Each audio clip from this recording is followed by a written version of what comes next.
sometimes life is hard. And we don't really realize how life has gotten this hard until it's already kicking us when we're down. And it keeps coming at you. It doesn't really stop. Life doesn't slow down for anybody. You always have things to do. And it feels like that sometimes. You think, I always have something to do. I always have a task to complete, assignment due, something I need to complete. And it never stops. It keeps going this way until the day you die. And that can be very overwhelming. And the thing is, a lot of people don't really realize that life is a fight, and you have to fight for what you want in this life. So many people I see all the time, people are putting in the time, but they're not putting in the work for the life that they want. Like, a girl at the gym, she asked me, what I'm eating to get stronger. And I told her, I don't do that. I don't count macros. I don't do anything like that. Because I put in the extra work when I'm in the gym. I know there's a science to eating more protein, and I know that's, scientifically the best way to do it, but I don't like that mentality. Because that feels like the easy way out, doesn't it? If I eat healthier, I'll get stronger. No. You need to start pushing yourself right now. I am physically fit because I put in the work when I was a kid. I was always between different sports, and I wanted to work hard, and I wanted to be good enough for everybody else and myself. And I did that with as many sports as I could get my hands on so I could learn every skill and get better. And a lot of people, I don't think, have learned this lesson very early on, that you need to put in the work because it's not just going to come to you. You can't take the easy way out. I was about 10 or 11 years old when I was actually put on a good travel basketball team. And I remember all of the girls were taller than me, all of them were stronger than me, they were all faster than me, and they were all better shooters than me. And it was no secret that I was the odd one out. I was the shortest, I was the slowest. I'm still a bad shooter. I felt like I was the worst player on the team. And I just simply felt bad about myself, and I got in my own head, and that's still stuck with me today, kind of. But I put in the work on the court so that I felt like I could deserve to be a part of the team. I had the best defense of anyone else. I had the most steals. I had the most breakaway layups, fast breaks, sorry, it's been a while. I had the most fast breaks. Any dribble drive to the hoop I was taking. I was the most aggressive. I worked to feel like I could be a part of that team, that I deserve any success that the team got. I deserve that too. And I don't think a lot of people learn that very early on the way I did. A lot of people were the taller people on the team, the stronger people, or the faster people that didn't have to work hard to keep up. Not even work hard to be the best, work hard to keep up. Sorry. A lot of people don't understand that. That from very young, a lot of us have had to work very hard to keep up. In school, in sports, in anything. We have to work to keep up. And that's what the fight is in life. It's just whether you're going to work for it. I have another friend, we had some classes together in the fall, and it didn't end up working out for him. And he was putting in a lot of the time. He was studying by himself the whole time. For multiple hours, he would just study by himself, 10 hours a day. 10, maybe. 10 or so hours a day. He'd go all day just studying by himself. And in that way, he put in the time, but he didn't really put in the work. And I know that sounds a bit brutal to say, but I was doing the same thing, but I wasn't doing it on my own.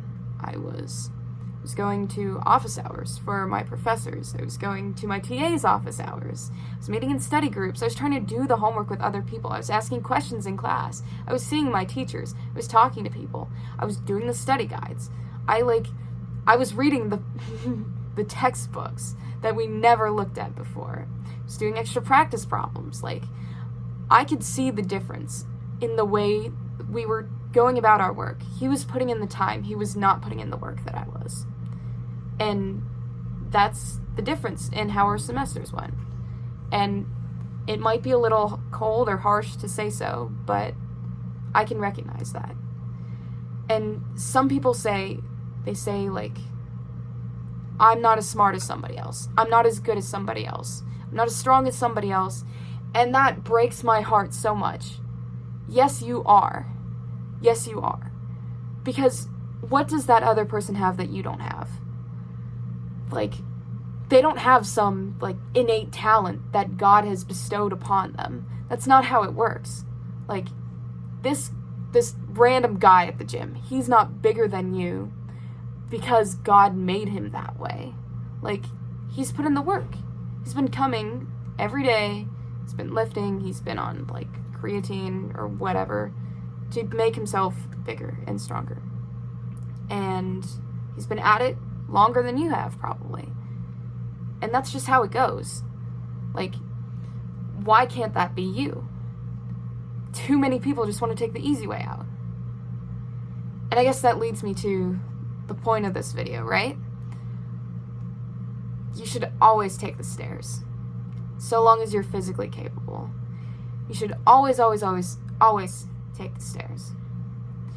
And even more than that, you shouldn't just take the stairs, because that's what putting in the time is, yeah? But it's not the same as putting in the work. Putting in the work would be running up the stairs. I always run up the stairs. And I think you should too. Because, honestly, it's helped me so much. Not become better physically, but just preparing myself for anything life throws at me. Because when you're walking the path of life, and you see there's a bear in front of you, and you think, I've always wanted to fight a bear. I've been working on my fighting. You could call somebody to come help you. You can get in a car with somebody to avoid the bear. You can take the elevator. You can try to sneak around the bear. You can try to avoid it. Not depend on the easy way out, but not face it head on either. You can walk up the stairs. Or, if you want to fight for the life you have, you should run up the stairs. You should fight that bear head on. Fight that bear. Because what ends up happening is, you fight the bear and you win. Yeah? Let's say you fight the bear and you win. You're feeling pretty good, right? Yes, you're exhausted and you feel a little bit defeated. But in your mind, you just fought a fucking bear and you won. So you're on the path of life and you keep walking a little further. And you see a wild dog down the road. And a year ago, you would have been afraid of this dog. A month ago, you would have been afraid. A week ago, you would have been afraid. A day ago, an hour ago, you would have been afraid of this, tiny little dog. Because it's wild, and you don't know what it's gonna do. You're scared. But you're not scared now. Because you just fought a bear, and you won. That dog's got nothing on you. You could fight it easy. That's what happens when you start taking the stairs. Because you take one flight up, you run up one flight of stairs, and you're feeling pretty good. You run up 2 flights, you run up 3, you run up 4, you run up 5, you run up 6. And suddenly, you're walking to a class or an office building, or you have a job on the 8th floor, or something like that. There's a mountain of stairs in front of you. But it's not that scary anymore, because you've been running up the stairs this whole time. This is no different than that. And it's the same thing happens. The same thing happens on your walk of life. You're walking the path. And after you fought 5 bears, 20 dogs at this point. You find a hippo. You're not scared of this hippo. It's enormous. But you've fought everything else that's come before you. You've trained for this. You could fight that hippo too. Easy. Not even a big deal. So what makes life any different than that? Because you start running up the stairs, you start winning every single battle. And then you start to find it's easier to wake up in the morning. It's easier to get out of bed. It's easier to try. It's easier to, finish the extra assignment. It's easier to not procrastinate. These little things are easier. It's easier to start, writing about your feelings. It's easier to go and exercise. It's easier to talk to people. All of these little battles are so much easier because you've been telling yourself, you've been training yourself this whole time to become a fighter. Because running up the stairs was never, ever to train you physically. It was to train your mind. Because, as cliche as it sounds, you can do anything you set your mind to. You just need to believe in yourself. And that's not going to start happening until you become a fighter. You can't believe in yourself until you've started fighting the little battles and you've won everything. And you're ready to fight for the life you want to live. Thank you for listening to me.